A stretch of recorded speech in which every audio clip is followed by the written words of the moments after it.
Hello everyone, welcome back to my channel. আমার ব্লগে সবাইকে অনেক অনেক স্বাগত জানিয়ে আজকের ভিডিওটা স্টার্ট করছি। তো অনেক দিন পর একটা ব্লগ নিয়ে চলে এলাম।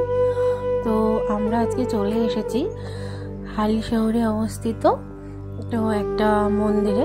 খুব শান্তিপ্রিয় জায়গা আর পরিবেশটা খুবই সুন্দর, খুবই পরিচ্ছন্ন। তো আমি আর আমার যা চলে এসেছি ঘুরতে ঘুরতে বিকেলবেলা।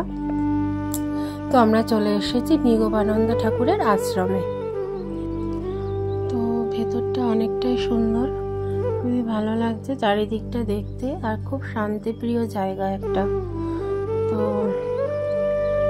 চারিদিকটা একটু ঘুরে ঘুরে দেখছিলাম, খুবই ভালো লাগছে। আগেও আমি একবার এসেছি এখানে, তো খুব ভালো লাগছে। সমস্তটাই দর্শন করলাম, খুবই ভালো লাগছে। অনেক কিছু, অনেক ঠাকুর, অনেক গুরুদেবদের ছবি টবি দেওয়া রয়েছে দেখলাম।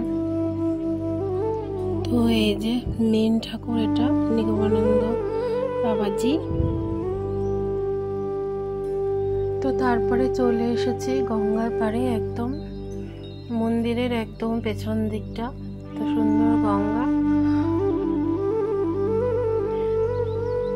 দারুণ লাগছে চারিদিকটা দেখতে। টাটা সবাইকে।